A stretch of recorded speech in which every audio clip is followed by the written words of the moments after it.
आज हमारे घर में दीदी की शादी थी और मैं बहुत खुशी से उड़ती फिर रही थी। कितनी सब्र के बाद ये दिन आया था। शादी का इंतजाम हमारे घर के पास ही एक पार्क में किया गया था। दीदी की शादी का सालों से इंतजार था, क्योंकि दीदी की उम्र शादी से थोड़ा ज़्यादा आगे बढ़ गई थी और रिश्ता नहीं मिल रहा था। लेकिन फिर अचानक एक बहुत अच्छी जगह रिश्ता तय हो गया और फौरन ही शादी की तारीख भी पक्की कर दी गई। और आज वह दिन आ चुका था। घर से सारे मेहमान शादी के हॉल में चले गए थे। अब बस मैं और छोटा भाई ही बचे थे। हम दोनों भी निकल रहे थे। बारात आने ही वाली थी। हम जैसे ही शादी हॉल में पहुंचे तो कुछ देर बाद ही बारात आ गई। बारात का स्वागत बहुत ही शानदार तरीके से किया गया था। शादी की सारी रस्में होने लगीं और फिर पंडित जी ने फेरों के लिए भी बुला लिया। बहुत ही खुशी भरे माहौल में दीदी की शादी हुई थी। और फिर ठीक विदाई से पहले मेरी दीदी की सास ने अजीबोगरीब शर्त हमारे सामने रख दी। ऐसी शर्त सुनकर हम सब लोग हैरान रह गए थे और उनकी जिद थी कि इस शर्त को हर हाल में पूरा किया जाए। हम सब लोग एक दूसरे का मुंह देखते रह गए। मेहमान भी आपस में कानाफूसी करने लगे थे। ऐसा तो ना कभी पहले देखा था, न सुना था। दोस्तों, मेरा नाम अंशिका है और दीदी का नाम आरोही है। मेरी उम्र 24 साल हो चुकी है, लेकिन दीदी मुझसे 4 साल बड़ी हैं। दीदी की उम्र 28 साल हो चुकी है। इंटर के बाद दीदी ने पढ़ाई छोड़ दी थी, क्योंकि उन्हें पढ़ाई का कोई ज़्यादा शौक नहीं था। वह कुकिंग में और बेकिंग में किस्मत आजमाना चाहती थी। वह अपना एक छोटा सा बेकरी खोलना चाहती थी, जिससे वह बिजनेस कर सके। हम सब ने दीदी को सपोर्ट भी किया था और हम यही चाहते थे कि अगर दीदी का रुझान इस तरफ है तो ज़रूर उन्हें यह काम करना चाहिए। सो दीदी ने घर पर कुकिंग और बेकिंग का छोटा सा सेटअप बना लिया था और लोगों को होम डिलीवरी भी करने लगी थी। पापा दीदी के इस बिजनेस में उनके साथ थे और दीदी को पूरी तरह सपोर्ट भी कर रहे थे। पापा डिलीवरी दे आते थे और दीदी ऑर्डर के अनुसार खाना तैयार कर देती थी। हमारा अच्छा चल रहा था और पापा की भी एक कंपनी में नौकरी थी। उनकी तनख्वाह भी अच्छी थी, इसलिए हमें पैसों की कोई तंगी नहीं थी। जैसे ही दीदी का बिजनेस थोड़ा फैला तो अब पापा ने एक डिलीवरी बॉय रख लिया था, जो हर ऑर्डर के हिसाब से पेमेंट लेता और खाना दे आता। मैं अभी इंटर में ही पढ़ रही थी जब दीदी ने यह बिजनेस शुरू किया था। मुझे पढ़ने का बहुत शौक था और मैं मास्टर्स करके किसी अच्छे से कॉलेज में प्रोफेसर बनना चाहती थी। उन्हीं दिनों घर में मम्मी पापा ने दीदी के रिश्ते के लिए बात करना शुरू कर दी। हालांकि दीदी ने कहा था कि अब मेरा बिजनेस चलने लगा है, मुझे कुछ और समय दें ताकि मैं इसको अच्छे से सेटल हो जाऊं। लेकिन मम्मी पापा ने कहा कि शादी के लिए यही सही समय है, बाकी अपना शौक बाद में पूरी करती रहना। मम्मी पापा की जिद पर दीदी ने भी अपनी राय दे दी और फिर जोरों शोरों से दीदी का रिश्ता देखना शुरू कर दिया गया। हर एक को दीदी के रिश्ते के लिए कहा गया, लेकिन ना जाने क्या बात थी। देखने में दीदी प्यारी भी थी और पहनने होने का भी सलीका था। पढ़ी लिखी भी थी और हुनरमंद भी थी, लेकिन फिर भी दीदी का रिश्ता कहीं भी तय नहीं हो पा रहा था। किसी न किसी वजह से बात बनते बनते रह जाती थी। जब हमें लगता कि यह रिश्ता बिल्कुल पक्का हो जाएगा, तभी किसी न किसी वजह से बात रह जाती और हम देखते ही रह जाते। 4 साल मम्मी पापा रिश्ता देखते रहे। कभी कोई किसी वजह से रिजेक्ट कर देता और कभी कोई रिश्ता मम्मी पापा को पसंद नहीं आता।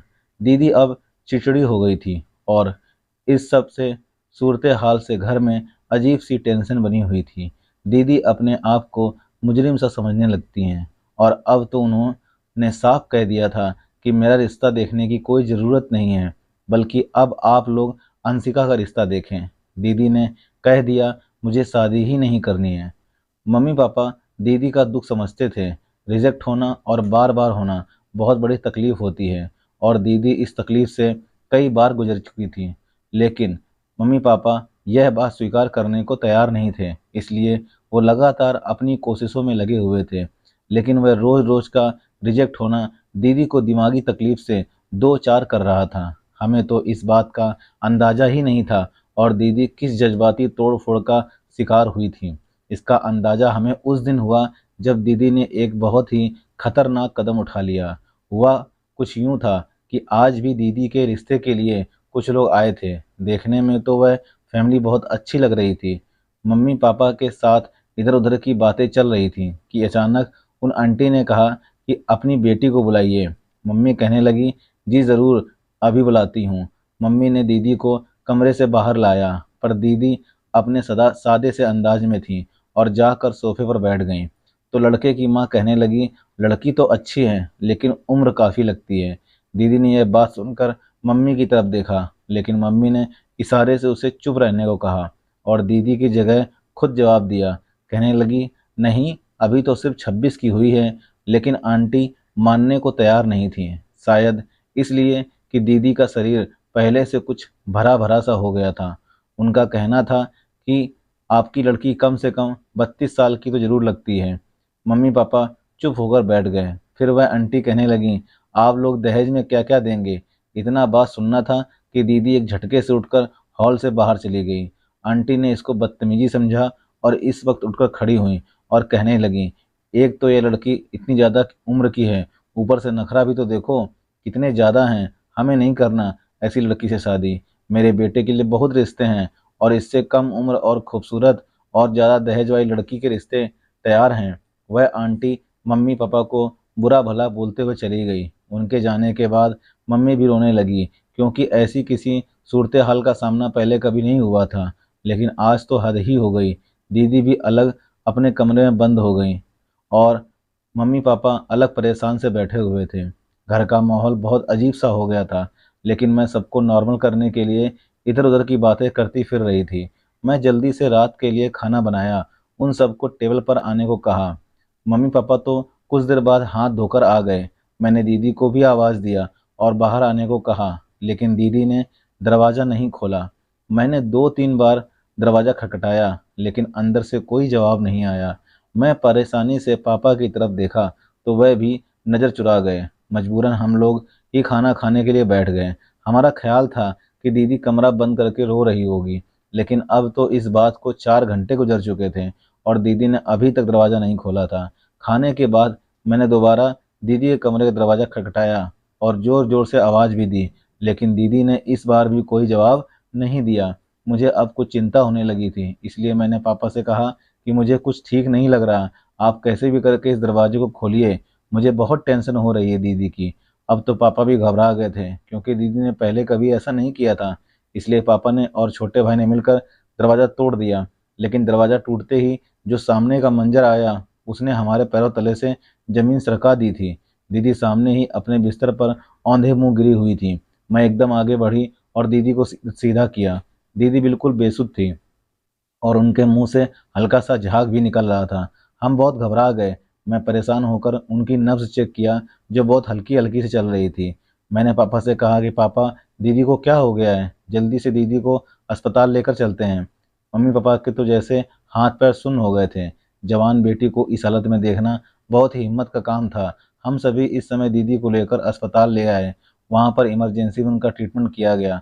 डॉक्टर के अनुसार अगर कुछ देर और हो जाती तो शायद दीदी का जिंदा बचना नामुमकिन होता। डॉक्टर कह रहे थे कि यह पुलिस केस है, पुलिस को बताना पड़ेगा। लेकिन पापा ने उनकी बहुत विनती की, हमारी लड़की बदनाम हो जाएगी। डॉक्टर ने भी मेरे पापा की मजबूरी को समझते हुए पुलिस को इन्फॉर्म नहीं किया। दीदी को सारी रात अस्पताल में ही रखा गया। सुबह तक उनकी तबीयत काफ़ी बेहतर हो गई थी। होश में आने के बाद दीदी ने किसी से कोई बात नहीं की, बस बे आवाज़ आंसुओं के साथ रोती रही। मैंने भी दीदी को कुछ नहीं कहा, क्योंकि मैं उनके अंदर का दुख जानती थी। बार बार किसी लड़की के लिए रिजेक्ट होना, जबकि उसमें कोई कमी भी ना है, एक बहुत बड़ी तकलीफ होती है। मैं दीदी के इस दुख को समझ सकती थी। सुबह डॉक्टर की विजिट के बाद हम दीदी को घर ले आए। दीदी ने नींद की गोलियां क्या खा ली, हमारे घर में तो जैसे मौत का सन्नाटा छा गया। पापा तो खुद को ही मुजरिम समझने लगे थे कि उनकी वजह से उनकी औलाद आज दुख में है। और मैं कभी मम्मी पापा की हिम्मत बढ़ती तो कभी दीदी को हौसला देती। दीदी इस तकलीफ से निकलने में 2 से 3 दिन लग गए। तब तक हम लोग भी नॉर्मल रूटीन की तरफ वापस आ गए। लेकिन अब कभी कभी मैं दीदी को समझाती रहती कि अगर तुम्हें कुछ हो जाता तो मम्मी पापा क्या करते? उनकी ज़िंदगी में पहले क्या कम परेशानियां थीं जो अब तुम उनको और परेशान कर रही थी और उन्हें औलाद का दुख दे रही थी?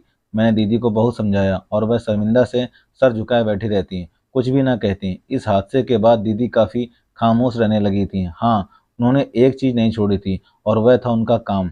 वह अपने काम के मामले में बहुत ईमानदार थीं और वक्त पर उसे पूरा करती थीं। कुछ दिन शर्मिंदगी की हालत में रहने के बाद एक दिन दीदी ने मम्मी पापा के पास जाकर हाथ जोड़कर उनसे माफ़ी मांग ली।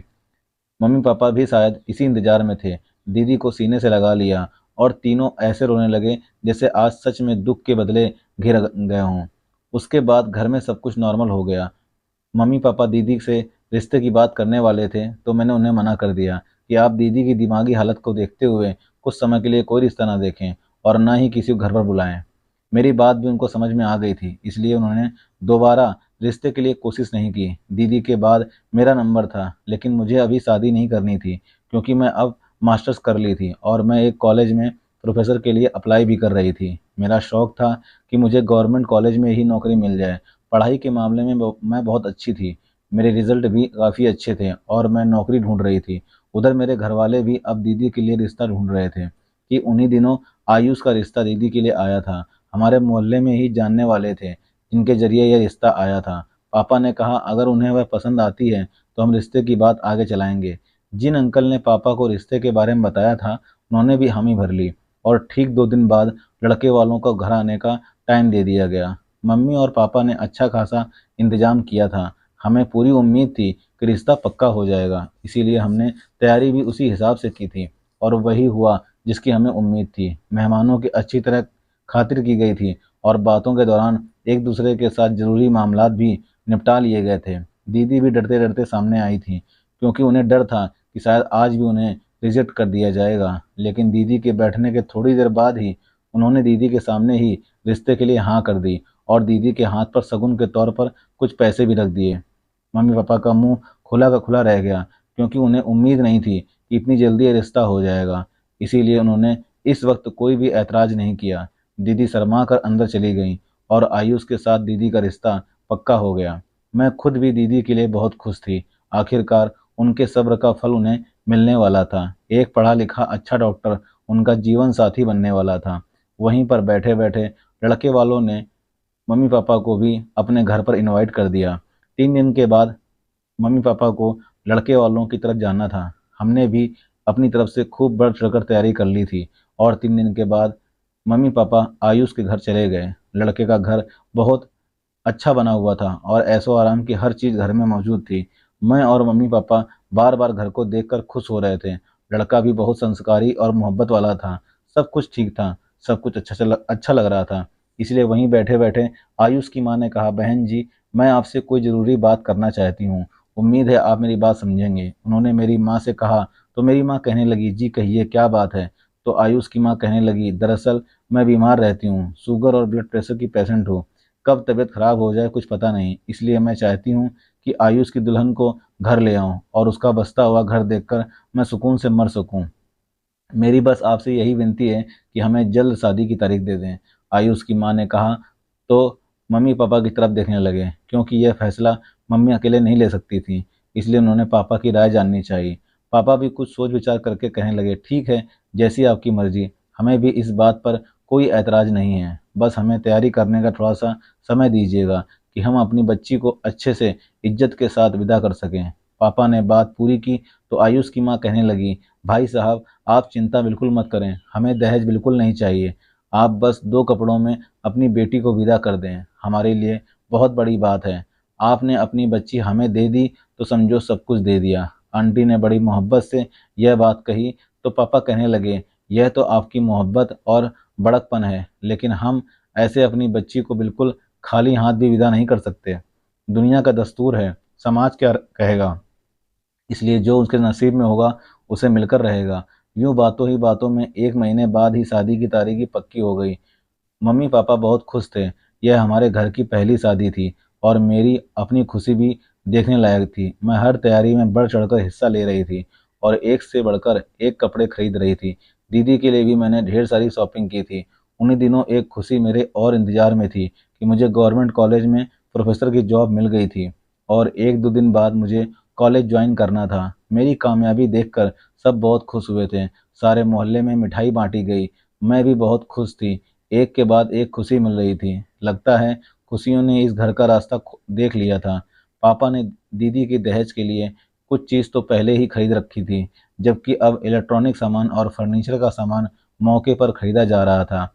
आयुष के घर तरफ हमारा फिर जाना ही नहीं हुआ था। हम शादी की तैयारियों में इतनी बुरी तरह बिजी हो गए कि वहां पर दोबारा गए ही नहीं, जबकि आयुष के घर वाले एक दो बार आए भी थे, दीदी का नाप लेने और इसी तरह की कुछ जरूरी बातचीत करने के लिए। वह लोग दो तीन बार आए थे। आज हमारा प्लान आयुष की तरफ जाने का था। हम भी उनके कपड़ों का नाप लेने के लिए जा रहे थे, और दूसरा पापा ने उनसे पूछना था कि बारात में कितने लोग शामिल होंगे। इसी सिलसिले में मैं और पापा आयुष की तरफ चले गए। हमने पहले ही यह खबर दे दी थी, इसलिए आंटी दरवाजे पर ही मौजूद थीं। अच्छे से हमारा स्वागत किया गया और हम अंदर बैठ गए। आयुष के पापा घर पर नहीं थे, जबकि आयुष घर पर ही था। आयुष से उसका नाप लिया और पापा ने आंटी से पूछा कितने लोग बारात में शामिल होंगे। आंटी ने साफ कह दिया, हमारी तरफ से सिर्फ 15-20 लोग ही बारात में आएंगे। इसकी वजह यह है कि हम आप पर कोई तकलीफ नहीं डालना चाहते। हाँ, जब हमारी तरफ मुंह दिखाई की रस्म होगी तो हम ये रस्म को भी धूमधाम से करेंगे और शहर के सबसे बड़े होटल में करेंगे। हालांकि पापा ने उनको कहा भी था कि आप जितने लोग लेकर आना चाहें लेकर आ सकते हैं, हमें कोई ऐतराज नहीं है। लेकिन आंटी ने साफ साफ मना कर दिया। क्यों, पापा भी उनकी खुशी पर राजी हो गए। मुझे आंटी की यह बात अच्छी नहीं लगी थी, क्योंकि मुझे ऐसा लगा जैसे उन्होंने बड़े गुरूर भरे अंदाज में हमें मना किया है, वरना हम इतने गिरे पड़े भी नहीं थे कि 100-150 लोगों की खातिरदारी ना कर सके। मैंने रास्ते में पापा से कहा भी कि मुझे आंटी की बात अच्छी नहीं लगी, उन्हें हमारी खुशी भी देखनी चाहिए थी। लेकिन पापा कहने लगे, उनकी बात भी ठीक है, बेटी वालों पर इतना बोझ डालना ठीक नहीं है, इसीलिए उन्होंने मना कर दिया होगा। अब तुम यह बात घर पर जाकर अपनी दीदी या माँ को मत बताना, उन्हें भी बुरा लगेगा। फिर मैं भी चुप हो गई, लेकिन मेरे दिल में एक गांठ सी पड़ गई थी। उसके बाद शादी की तैयारियों में लग गई और फिर शादी का दिन भी आ गया। दुल्हन बनी दीदी बहुत खूबसूरत लग रही थी। लेमन कलर लहंगे में दुल्हन बनी दीदी ऐसी लग रही थी जैसे आसमान से उतरी कोई परी हो। मैंने दीदी को हमेशा सदा सादे से हुलिये में देखा था, लेकिन आज इस तरह सजे संवरे देखकर मैं हैरान रह गई थी। दीदी तो सचमुच में कोई परी लग रही थी। मैंने फौरन दीदी की नज़र उतारी और मम्मी पापा भी दीदी को देखकर मुस्कुरा रहे थे, लेकिन उनकी आंखों में नमी भी थी। दीदी से जुदाई का ख्याल और लोगों को ठीक से खुश भी नहीं होने दे रहा था। बारात आ चुकी थी, शादी की रस्में अच्छी तरीके से हो चुकी थीं, लेकिन अचानक एक ऐसी बात हो गई जिसमें सब लोगों को हिला कर रख दिया।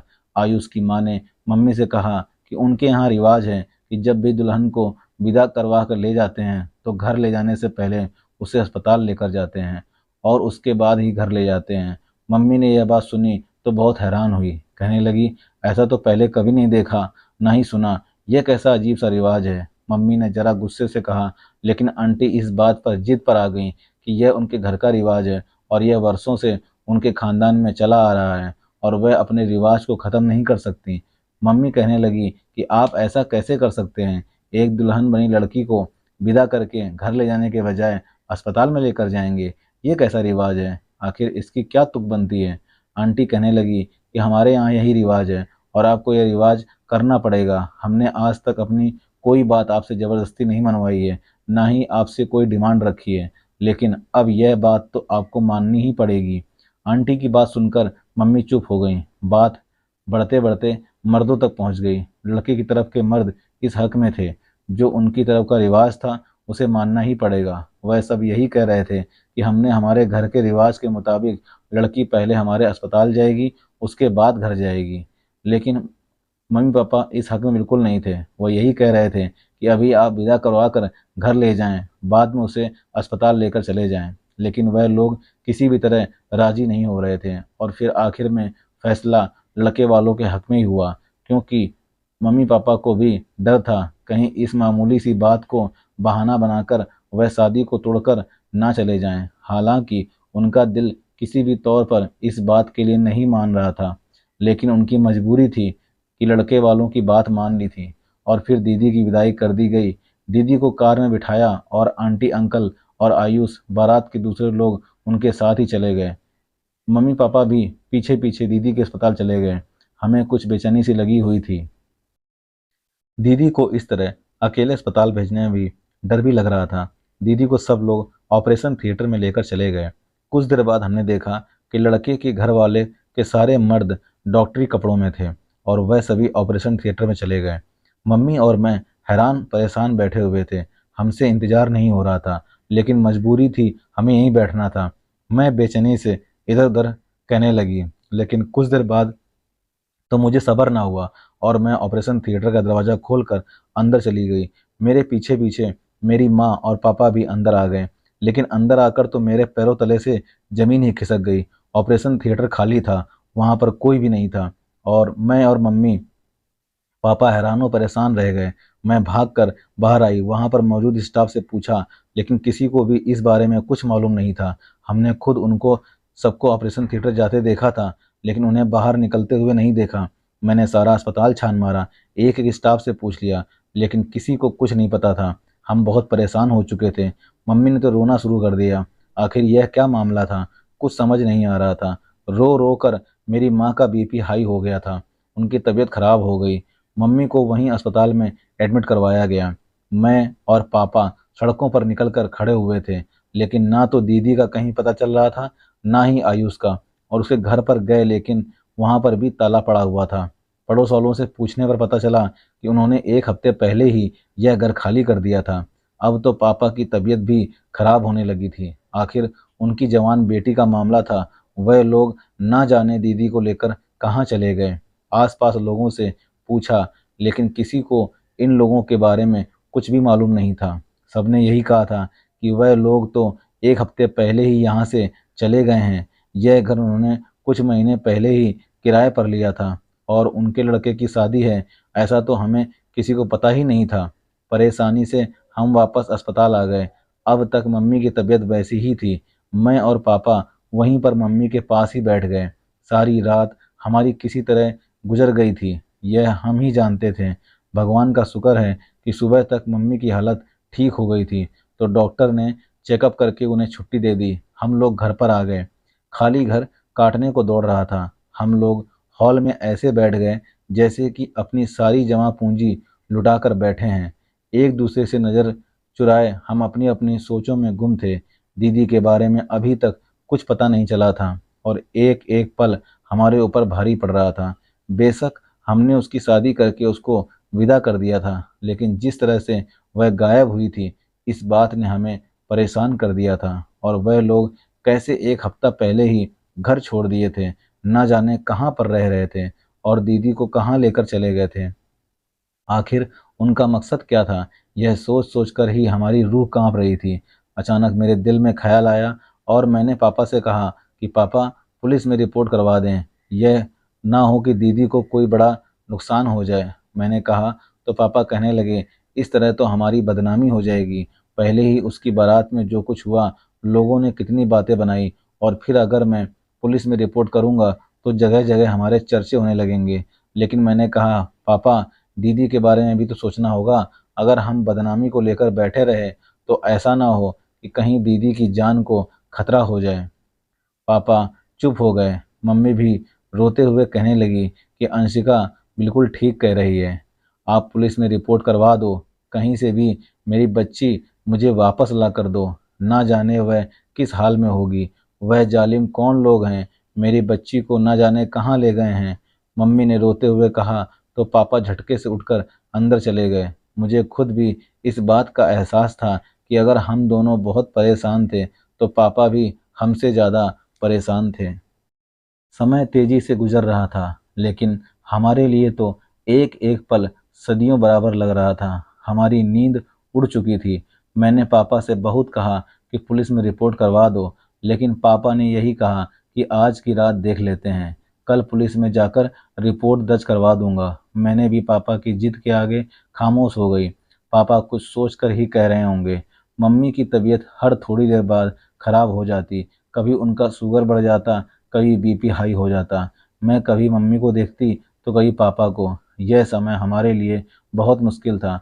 सारी रात ऐसे ही गुजर चुकी थी और दीदी का अब तक कुछ पता नहीं चला था। अगले दिन की सुबह हमारे लिए बिल्कुल भी रोशन नहीं थी। पापा बेचैनी से अंदर बाहर हो रहे थे, जबकि मम्मी मम्मी अपना बीपी हाई की वजह से लेटी हुई थी और मैं परेशानी से बैठी हुई थी। ना जाने मेरी दीदी किस हाल में होगी और कहाँ होगी। सारा दिन इसी तरह गुजर गया और मैंने पापा से इस बात पर लड़ाई करनी शुरू कर दी कि आप पुलिस में कंप्लेन क्यों नहीं करवा रहे हैं। ऐसे हाथ पर हाथ धरकर बैठने से कुछ नहीं होगा। पापा भी अब मेरी बात से राजी लग रहे थे। अभी वह थाने जाने की तैयारी कर ही रहे थे। इतने में दरवाजे पर दस्तक हुई। मैंने हैरानी से पापा की तरफ देखा। पता नहीं इस वक्त कौन आ गया है। मैं दरवाजे की तरफ आई, लेकिन दरवाज़ा खोलते ही मुझे सामने दीदी का चेहरा नजर आया और मैं चीख मारते हुए उनसे लिपट कर रोने लगी। लेकिन दीदी इतनी देर में ही मेरी बाजू में बेहोश हो चुकी थी। मैंने फौरन चिल्लाकर पापा और मम्मी को बुलाया। वह दोनों भागे हुए आए। दीदी को देखकर दोनों भी बहुत हैरान हुए और उन्होंने पहले भगवान को धन्यवाद किया, लेकिन जब दीदी को बेहोश देखा तो परेशान हो गए। उठाकर अंदर ले आए। उसके कुछ देर बाद दीदी को होश आ गया, लेकिन दीदी का रंग पीला पड़ चुका था। ऐसा लग रहा था वह जैसे बरसों की बीमार हो। होश में आते ही दीदी ने अपने पेट के दाहिनी तरफ हाथ रखा हुआ था और उनके चेहरे पर तकलीफ के आसार थे। मैंने दीदी से पूछा, दीदी क्या हुआ, पेट में दर्द हो रहा है? मेरे पूछने पर वह ना में सर हिलाने लगी और फिर उन्होंने अपने सूखे होठों पर जवान फिराते हुए मुझे पानी मांगा। मैंने जल्दी से किचन में जाकर पानी ले आई और दीदी को पिलाने लगी, लेकिन दीदी से तो उठा भी नहीं जा रहा था, इसलिए लेटे लेटे ही पानी पीने लगी और गिलास रख दिया और फिर दोबारा से बेसुध होकर लेट गईं, जैसे उनके शरीर में जान ही ना बची हो। हम तीनों बहुत परेशान थे और इसी परेशानी में दीदी को देख रहे थे। आखिर उन्हें क्या हुआ है? मैंने दीदी से कहा, दीदी कुछ तो बताओ, आखिर बात क्या है? मैंने दीदी से कहा तो दीदी ने धीरे से कहना शुरू किया। दीदी ने बताया कि मुझे विदा कर जब अस्पताल ले जाया गया तो सीधा ऑपरेशन थिएटर में ले गए। मैं यह देखकर बहुत डर गई थी और परेशानी से बार बार पूछ रही थी, आखिर मुझे यहाँ पर क्यों लेकर आए हो? लेकिन मेरी बात का कोई भी जवाब नहीं दे रहा था और मुझे इतने में आयुष और उसके घर वाले ऑपरेशन थिएटर में लेकर चले गए। उनमें से किसी ने एक ने मुझे कुछ सुंघाकर बेहोश कर दिया। उसके बाद मुझे होश न रहा। ना जाने वह किस तरह मुझे अस्पताल से निकाल कर किसी तरह मुझे खाली मकान में ले गए। मुझे इस बारे में कुछ खबर नहीं, लेकिन जब मुझे होश आया तब हल्की हल्की आंखों से मैंने देखा कि यह पुराना सा घर था। मुझे एक बिस्तर पर लिटाया गया था और मेरे पास एक टेबल के ऊपर कुछ चीज़ पड़ी हुई थी, जिस तरह की डॉक्टरी सामान होते हैं। मैं आयुष को अपने ऊपर झुके हुए देखा था, लेकिन मुझे उस वक्त कोई एहसास नहीं था, क्योंकि मैं शायद किसी दवा के असर में थी और मैं दोबारा बेहोश हो चुकी थी। और फिर ना जाने कितने घंटे के बाद मुझे होश आया। तेज दर्द की एक लहर मेरे शरीर में दौड़ गई थी। अपने दाएं तरफ हाथ रखकर जोर से चिल्लाई, लेकिन शायद वहां इस समय कोई भी मौजूद नहीं था कि मेरी चीख सुनकर कोई आता। मैं अभी भी अस्पताल के बेड पर पड़ी हुई थी और शायद मेरी टांगें बांधी गई थी, क्योंकि इस वक्त मैं हरकत नहीं कर पा रही थी। मेरा एक हाथ भी बांधा हुआ था। मैंने परेशानी से घूम कर देखा, लेकिन वहां पर मुझे कोई भी नजर नहीं आया। यह जगह अजीब सी थी और यहाँ पर कोई भी था नहीं। मुझे बहुत डर लग रहा था, लेकिन मुझे यहाँ से निकलने की कोई भी सूरत नज़र नहीं आ रही थी और मेरे पेट के दाएं तरफ से जो दर्द होता था उसकी लहर पूरे शरीर में ऐसी दौड़ रही थी जैसे मेरी जान ही निकल रही है। ऐसी बेबसी और दर्द में डूबे एहसास में ना जाने कितना समय गुजर गया। फिर शाम को मैं आयुष को देखा। वह मुझे ही देखने आया था। मैंने उससे पूछा कि आखिर तुमने मेरे साथ क्या किया है? मैं तुम्हारी पत्नी हूँ, तुमने मेरे साथ ये सब क्या किया है? लेकिन वह कहने लगा, तुम मेरी पत्नी नहीं हो, मैं तो यह शादी अपने मकसद को हासिल करने के लिए ही किया। उसने अजीब से शब्दों में कहा। तो मैंने पूछा, मकसद? कैसा मकसद? तो वो कहने लगा, मैं इंसानी अंगों का कारोबार करता हूँ और जवान लड़कियों के अंग बेचता हूँ। जब मेरे पास डिमांड आती है तो मैं उन्हें महंगे दामों में बेच देता हूँ और खासकर कुंवारी जवान लड़कियों के अंग बेचता हूँ। जब मेरे पास डिमांड आती है तो मैं उन्हें तो जल्दी महंगे दामों में बेच देता हूँ, क्योंकि जवान लड़कियों के अंग लोग बहुत ही जल्दी खरीदते हैं, क्योंकि यह किसी न किसी को डोनेट करने के भी काम आते हैं और फिर दवाइयों में भी इस्तेमाल होते हैं और मेकअप बनाने के सामान में भी इनका इस्तेमाल किया जाता है। मेरे पास अभी कुंवारी लड़की एक गुर्दे की डिमांड थी। बहुत अमीर पैसे वाली फैमिली है।